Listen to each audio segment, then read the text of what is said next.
था, ठीक है, उसमें से लिया गया है। पुष्प के भाग या क्लास 12 में भी है, पुष्पी पादुकों में लैंगिक जनन। तो दोस्तों इसमें हम लोग देखेंगे पुष्प के भाग कितने होते हैं, ठीक है। जो पुष्प होता है या कोई भी पुष्प है उसमें भाग कितने होते हैं, ठीक है। आप लोग मुख्यतः जब गुड़हल का फूल देखते हैं उसमें देखिए बहुत ही लाल कलर की, रेड कलर की ऐसे नीचे ऐसे रहती है और बहुत ही आकर्षित होता है, अच्छा लगता है देखने में, ठीक है।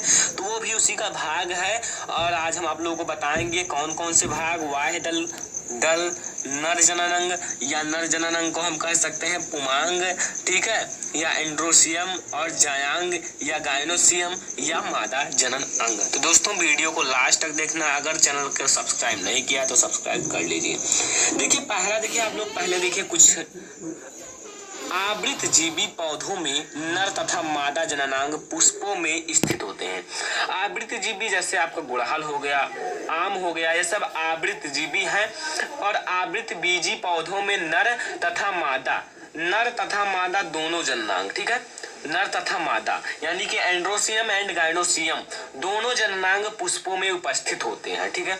अब पुष्प जैसे मैंने ले लिया अड़हल का और उसमें आप देख सकते हैं नर जननांग तथा मादा जननांग दोनों उपस्थित होते हैं, ठीक है। जैसे पुंकेसर जिसे कहते हैं और एक को स्त्री केसर कहते हैं। तो इसके मुख्यतः 4 भाग होते हैं। कितने भाग होते हैं दोस्तों? 4 भाग। कितने भाग? 4 भाग। तो इतना याद कर लीजिए, आवृत बीजी पौधों में नर तथा मादा जननांग पुष्पों में उपस्थित होते हैं और उनके कितने भाग होते हैं? 4 भाग होते हैं। तो 4 भाग की हम लोग डिस्कस करने वाले हैं और पहला भाग आपके सामने लिखा हुआ है वाह्य दल। वाह्य दल यह हरे रंग की पत्ती होता है। क्या होता है? एक हरे रंग की पत्ती होता है जो पुष्प के भीतरी चक्रों की रक्षा करता है। जो पुष्प के भीतरी चक्र हैं, भीतरी चक्रों की रक्षा करता है, उनकी रक्षा करता है, ठीक है। पुष्प का, ठीक है, तो पुष्प का वो रक्षा करता है। तो दोस्तों अगर आप लोग पुष्प की संरचना नहीं देखे हो, मैंने पुष्प बना के और एक एक भाग को दर्शा दिया है और एक पुष्प के साथ, उसे नहीं देखे हो तो जाके देख लीजिए, मैं डिस्क्रिप्शन में लिंक दे दूंगा। और अगर आप लोग परागण नहीं जानते हो तो उसे भी देख सकते हैं। ये आप लोगों को मैं एक चित्र की सहायता से समझाऊंगा, ठीक है। तो यह हरे रंग की पत्ती होता है जो पुष्प की भीतरी चक्रों की रक्षा करता है, ठीक है। तो आइए हम लोग देखते हैं क्या होता है।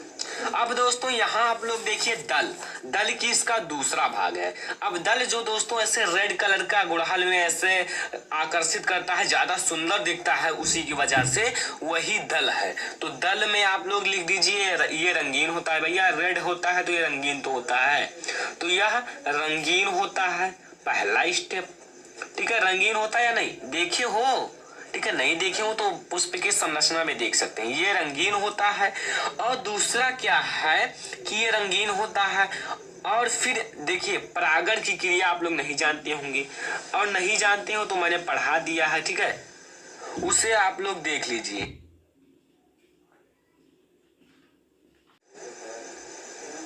ठीक है, परागण की क्रिया, ठीक है।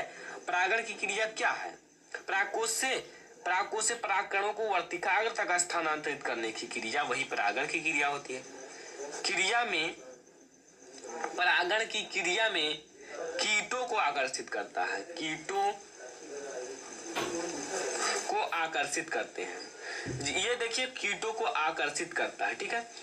इतना ये आकर्षक दिखाई देता है कि कीट उनके ऊपर बैठ जाते हैं, ठीक है। और जो इसमें लगा रहता है क्या, जो परागकण लगा रहता है वर्तिकाग्र पर बैठ जाएंगे तो निषेचन हो जाता है, ठीक है। तो नए पौधे का निर्माण होता है, तो आकर्षित करते हैं। बस इतना आप लोग लिख दीजिए। बस ये रंगीन होता है, परागण की क्रिया में कीटों को आकर्षित करता है, ठीक है। ये दो समझ में आ गए। अब समझ में आ गया हो तो तीसरा स्टेप है कि आप लोग इसे नोट्स कर लीजिए। नोट्स बनाते हुए चलना, मैं बहुत ही अच्छे से तैयारी करा रहा हूँ और आप लोग मेरी तैयारी के हिसाब से अगर कर रहे हैं तैयारी तो आप लोग अच्छे से बोर्ड एग्जाम में नंबर पा सकते हैं। तो वाह्य दल क्या होता है? यह हरे रंग की पत्ती होती है, ये हरे रंग की पत्ती होती है जो पुष्प की भीतरी चक्रों की रक्षा करता है। और दल है, ये रंगीन होता है, परागण की क्रिया में कीटों को आकर्षित करता है। अब हम इन दोनों को आप लोगों को चित्र में दिखा देते हैं, फिर हम देखते हैं गायनोसियम, एंड्रोसियम यानी कि नर जननांग और मादा जननांग, ठीक है, या पुमांग या जयांग। तो दोस्तों आइए देखते हैं। ये दोस्तों आप लोग अपने एनसीईआरटी बुक में देख सकते हैं, ठीक है। ये देखिए क्या है, मैंने कहा था जो लाल वाला भाग होता है जिससे पुष्प ज्यादा आकर्षित दिखाई देता है उसे हम दल कहते हैं। तो ये देखिए जो लाल वाला भाग है इसे हम दल कहते हैं। ये एक अड़हुल का फूल है, पुष्प की अनुदैर्ध्य काट का एक चित्र है, तो इसे हम दल कहते हैं। ये देखिए जो लाल वाला भाग है इसे हम क्या कहते हैं, यही आपका दल है, ठीक है। और यह हमारा जो हरे रंग का होता है पुष्प के नीचे जो इनके अंदर की चक्रों की रक्षा करता है उसे हम वाह्य दल कहते हैं, ठीक है। अभी हम दो भाग पढ़े हैं, दल और वाह्य दल। अभी हमें क्या पढ़ना है, पुमांग और जयांग, नर जनन तंत्र और मादा जनन तंत्र, ठीक है। तो अभी आप लोग चित्र में समझ जाएंगे और पहले हम लोग डिफिनीशन कर लेते हैं, फिर हम लोग चित्र में उसे देखते हैं। आप लोगों को दल और वाह्य दल तो समझ में आ गया होगा, एनसीईआरटी बुक है। देखिए आपका वाह्य दल है और ये आपका दल है, ठीक है। अब हम आगे देखते हैं।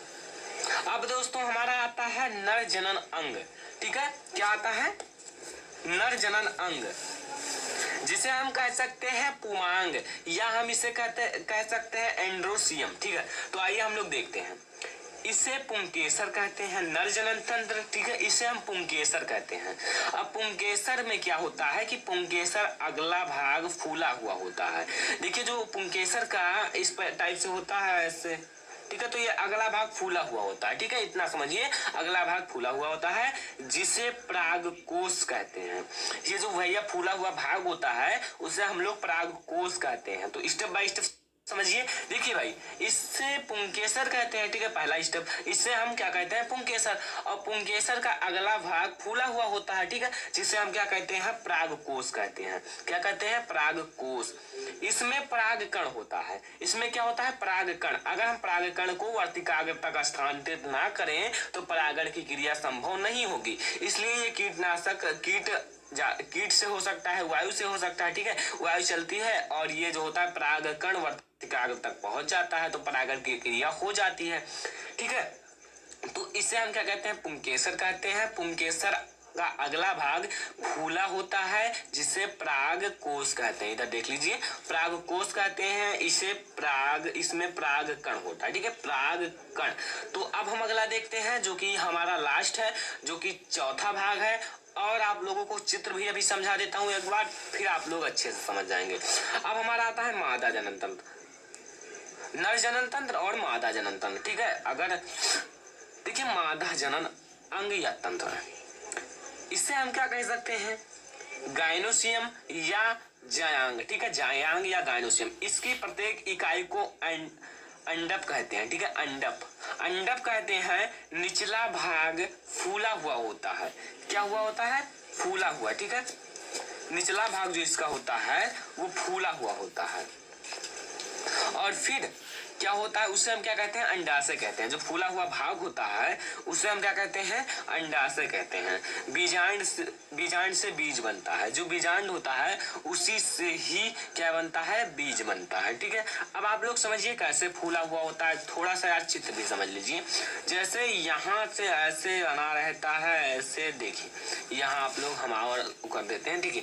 फिर यहाँ ऐसे हो जाता है जो कि वर्तिकाग्र होता है, एंड यहाँ ये देखिए ऐसे फूला हुआ होता है। निचला भाग क्या हुआ होता है, फूला हुआ होता है, ठीक है। अभी हम आपको चित्र से समझा देते हैं, जिसे हम क्या कहते हैं, अंडाशय कहते हैं। तो दोस्तों ये था आप लोगों का भाग जो कि पुष्प का भाग होता है। अब हम लोग चित्र समझ लेते हैं, फिर हमारा कंप्लीट हो जाता है।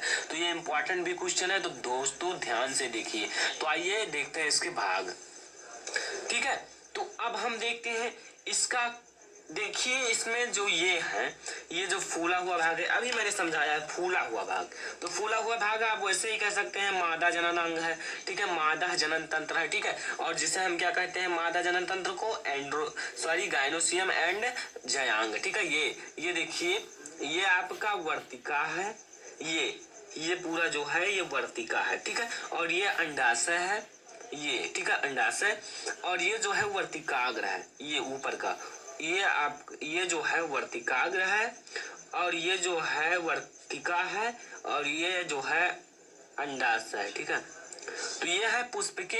अब ये आपका कौन सा है, मादा जनन अंग, ठीक है, मादा जनन तंत्र। अब हमें नर जनन तंत्र देखना है, तो ये जो इसके बगल में ये निकले हुए हैं ये है तंतु, या इसे हम कह सकते हैं डंठल, और ऊपर क्या है, परागकोश, और परागकोश में क्या पाया जाता है, परागकण पाया जाता है, यहाँ लिखा हुआ है। इसके दो भाग होते हैं, तंतु और परागकोश, जिसमें होता है, ठीक है, इसको पुंकेसर कहते हैं। उनके तीन भाग होते हैं, वर्तिकाग्र, वर्तिका, अंडाशय, जिसे हम स्त्री केसर कहते हैं। तो दोस्तों समझाने की बहुत ज्यादा प्रैक्टिस की। अगर आप लोगों को समझ में आ गया हो तो वीडियो को लाइक कर दीजिए, और चैनल पे नए